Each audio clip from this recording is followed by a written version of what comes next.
Okay, welcome back. This is part 3. So in this one, what we're going to do is start to change the saturation, the detail, and most of all the brightness and contrast. And with NIK, you get a tool called Viveza, which is really popular. I think it probably does a better job than Lightroom in many respects. So let's just show you what you would do. You go to Edit In and go and pick Viveza. It pops your little dialog box like that, and then you can either edit a copy. See, it's pretty common this. Edit with Lightroom adjustments, edit a copy, or edit original. I'm going to go for edit original, and I've got it opened here, so it's a bit quicker. So, like all the other bits we've seen before, it's got the same sort of layout. You can have a before and after if you want, and you can have a split. So you can see the two. That's good to look at the end, so you can make sure you've not gone beyond the boundaries of taste. Very easy to do with this, as you'll see in a sec. And it's also got control points, which are quite important. So let's first of all play with these settings. So you've got brightness, contrast, saturation, structure, and this curve here. So first one, it's all as you'd expect if you're used to using Lightroom or Photoshop. If you want it a bit brighter, you can go that way. But it's also got the histogram look, so you can see when you're clipping. A bit darker, nice movie shot, you can go that way. Okay, so let's just leave that in the middle. Contrast, so flat, way too punchy, punchy-ish. Okay. Saturation, so if you go for the arty sort of look, you can go low in the saturation. If you want to go for the eye-popping look, it's very good at making the saturation go right off the top. So just a little bit of extra saturation, maybe less than that. Lots of contrast. And then structure. So you people who like your clarity are going to love this. So let's just add a little bit of structure in. You can kind of see it when you're zoomed out to this level, but let's use our control and plus to go in to 100%. Or a little, that's 50%. So let's get our hand tool. This moves. You can click on the screen and move it around a little bit. So you can see before when you click and after when you let go. So if we take the structure off and then put it on, you can see it's just bringing out a little bit more local contrast, a little bit more texture in the rocks and stuff. It's not as aggressive as using clarity in Lightroom, but I don't know if you can see the loop, this little tool at the bottom left here. You can see the before and after. In fact, shall we? There you go.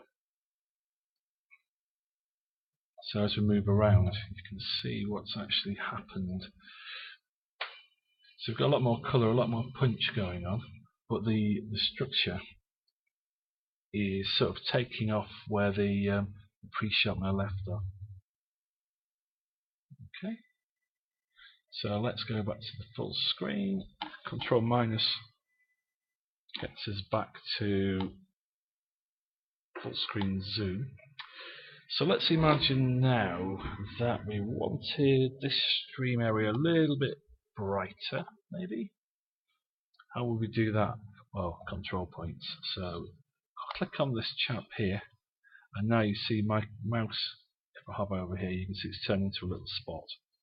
So you just pop it somewhere, and you get this strange little control coming up. And now if you click on the top of it there, you get a big circle. Now what it's doing, it's creating an area on the screen where anything inside that will be affected by what you do, and anything outside it won't. So it's like selective editing, really. So if we then see these 4 sliders here, maybe familiar, they're the same as the ones above. So if it's a little bit brighter, there you go. I'll just go over the top so you can see the effect. Or if you want it really dark, really bright, really dark. You can see it's got quite a feather on it as well, as in it's affecting outside the circle as well. So you can bring the effect down a little bit if you just want to get it a bit more localized. I think it's got a bit too bright, that water's burnt out, but I think structure will look good there. So let's make it really punchy. So you can see those rocks are really standing out now. So if we wanted to make a moodier sky, let's just show you how you do that. So click on your add control point again, this thing over here, go and click in the middle of the sky, and now you have that sort of area covered. So let's just take the brightness right down so we can see the effect.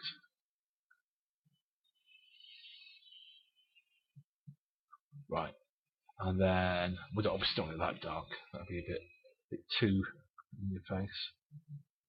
You know, maybe you wanted to, down by Watts Brothers water down there and Hull's water a bit further on, get it nice and dark. And there's this white streak up here actually, where the clouds are split, so that might benefit from a bit of contrast. Oh yeah, look at that. So that's starting to really jump out at us now, isn't it? Maybe make that area a bit bigger, so it's affecting more of the shot.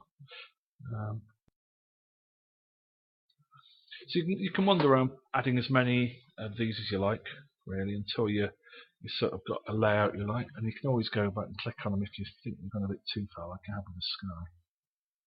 There we go. That's probably a bit better. So once you're happy with that, you have these control point lists and things here. I am going to do a final tweak with the curves, just to add a bit of contrast to everywhere. So should we do a before and after? See if we've gone a bit too far with it all. So you can see, just by playing around with a few sliders, we've gone from this slightly, drab, overcast look with a nice streak of light in the middle to this punchy, vibrant kind of look. Again, once you're happy, you click save, it goes back into Lightroom. Okay, so that's how Viveza works. Just adds